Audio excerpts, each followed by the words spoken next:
पिताजी जल्दी चलिए, वरना मैं आज स्कूल में देरी से पहुंचूंगा। मेरी टीचर बहुत गुस्सा करती है। हाँ हाँ बेटा, अभी चलते हैं, बस 2 मिनट रुको। तभी रमेश की पत्नी कमरे से बाहर आती है और रमेश से कहती है, सुनिए जी, आज शाम को आप ऑफिस से जरा जल्दी घर आ जाइएगा। याद है ना, आज आपको मुझे शॉपिंग कराने के लिए लेकर जाना है। अरे भाग्यवान, इस महीने हाथ जरा तंग है। मेरी मानो तो शॉपिंग का विचार कुछ दिनों के लिए अपने दिमाग से निकाल ही दो। मैं तुम्हें अगले महीने पक्का शॉपिंग कराने ले जाऊंगा। अभी मुझे चलना चाहिए, वरना राजू को स्कूल पहुंचने में देर हो जाएगी। देखिए जी, अब आपके ये बहाने पुराने हो चुके हैं। मैं कुछ नहीं जानती। आज शाम को मुझे शॉपिंग करने जाना है, मतलब जाना है। आगे आपकी मर्जी। अच्छा ठीक है भाग्यवान, अब तुम पूरा घर सर पर मत उठाओ, मैं कुछ करता हूँ। इतना कहकर रमेश अपने बेटे राजू को लेकर वहां से चला जाता है।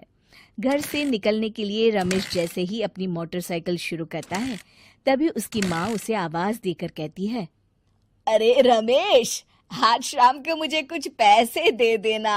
याद है ना, मैंने तुझसे कहा था कि मुझे मंदिर में चढ़ावा चढ़ाना है। अरे माँ, मेरी तनख्वाह आने में अभी 10 दिन बचे हैं, अभी मेरे पास बिल्कुल पैसे नहीं है। हाँ, मेरी तनख्वाह मिलते ही मैं तुम्हें पैसे दे दूंगा। रमेश की माँ चिढ़कर कहती हैं, अरे तेरा दिमाग तो खराब नहीं हो गया? मैंने तेरे भरोसे मंदिर के पुजारी जी से वादा कर दिया है और तू कह रहा है कि पैसे नहीं है। अब मैं पुजारी जी को क्या जवाब दूंगी? तुझे तो मेरी इज्जत की भी कुछ परवाह नहीं है। अच्छा ठीक है माँ, अब तुम गुस्सा मत करो, मैं शाम तक कुछ इंतजाम करता हूँ। इतना कहकर रमेश वहां से चला जाता है। फिर दोपहर को जब रमेश अपने दफ्तर में बैठा होता है, तब उसे अपनी पत्नी और माँ की बातें याद आती हैं। रमेश अपने दफ्तर के एक साथी मोहन से कुछ रुपए उधार मांगता है। अरे भाई मोहन, मेरा एक छोटा सा काम कर दो, मुझे कुछ रुपयों की सख्त जरूरत है। मुझे कुछ दिनों के लिए क्या तुम रुपए उधार दे सकते हो? अरे रमेश भाई, मैं तुम्हें पैसे उधार तो दे सकता हूँ, लेकिन मुझे वक्त पर पैसे लौटा देना। वैसे भी मेरा मानना है कि दोस्ती यारी में कभी पैसों का व्यवहार नहीं करना चाहिए। ये कहावत तो तुमने सुनी ही होगी कि उधार प्रेम की कैंची है। मैं नहीं चाहता कि पैसों को लेकर हमारा रिश्ता खराब हो। अरे मोहन, तुम बिल्कुल चिंता मत करो, मैं तुम्हारे पैसे वक्त पर लौटा दूंगा। फिर मोहन रमेश को पैसे दे देता है। शाम को घर आकर रमेश कुछ पैसे अपनी माँ को देता है और साथ ही अपनी पत्नी को भी शॉपिंग कराने बाजार लेकर जाता है।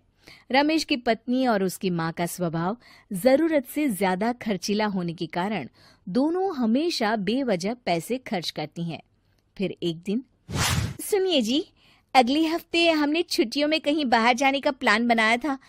आपने पैसों का इंतजाम कर लिया ना? अरे अभी कहाँ, अभी तो मेरे पास बिल्कुल पैसे नहीं है, हम कभी और चले जाएंगे। देखिए जी, मैंने सभी सहेलियों से कह दिया है कि मैं बाहर घूमने जा रही हूँ। अगर मैं नहीं गई तो सब मुझ पर हंसेंगी। आप कहीं से भी पैसों का इंतजाम कीजिए जी। इतना कहकर रमेश की पत्नी वहां से चली जाती है। वहीं दूसरी तरफ रमेश की माँ भी तीर्थ यात्रा जाने की जिद करती है और रमेश से पैसे मांगती है। फिर अगले दिन रमेश एक सेठ से पैसे उधार लेकर अपनी पत्नी और बेटे को घुमाने ले जाता है और अपनी माँ को भी तीर्थ यात्रा पर भेज देता है। लेकिन जैसे ही रमेश अपनी छुट्टियां बिताकर वापस आता है, कर्जदार उसका जीना मुश्किल कर देते हैं। इतना ज्यादा कर्ज एक साथ अपने ऊपर देख रमेश काफी परेशान रहने लगता है। फिर एक दिन राजू की स्कूल की फीस वक्त पर न भर पाने के कारण रमेश को स्कूल में बुलाया जाता है। स्कूल के प्रिंसिपल साहब रमेश को सख्त हिदायत देते हैं कि अगर वक्त पर स्कूल की फीस नहीं भरी गई तो उनके बेटे का नाम स्कूल से काट दिया जाएगा। अपने बेटे की स्कूल की फीस भरने के लिए रमेश अपने दोस्त गिरधारी से कुछ पैसे उधार ले लेता है और स्कूल की फीस भर देता है। रमेश की माँ और उसकी पत्नी खर्चे और घर की जिम्मेदारी संभालते संभालते धीरे धीरे रमेश पूरी तरह कर्ज में डूब जाता है।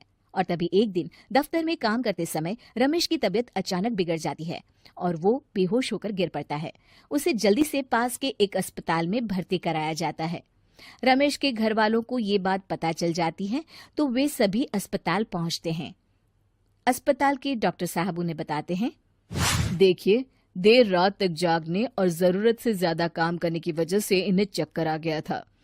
बेहतर यही होगा कि इन्हें कुछ दिनों के लिए पूरी तरह आराम करने दिया जाए।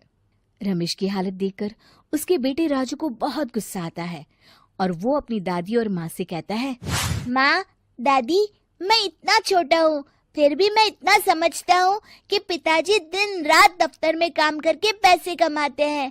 पिताजी अकेला पूरा घर संभालते हैं और आप दोनों अपने फिजूल के खर्चों के लिए उन पर दबाव डालते रहते हैं। आज पिताजी की हालत के जिम्मेदार तो आप दोनों हैं।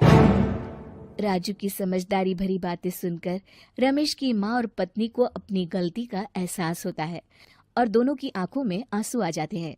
फिर कुछ दिनों के बाद रमेश की तबीयत एकदम अच्छी हो जाती है और वो पहले की तरह अपने काम पर जाने लगता है। रमेश की माँ और पत्नी अब उसे किसी प्रकार की कोई तकलीफ नहीं देते और ना ही उससे किसी चीज की मांग करते हैं। फिर देखते ही देखते रमेश अपने कर्ज के सारे पैसे चुका देता है। उसकी जिंदगी पहले की तरह अच्छी हो जाती है और वो अपने परिवार के साथ खुशी खुशी रहने लगता है।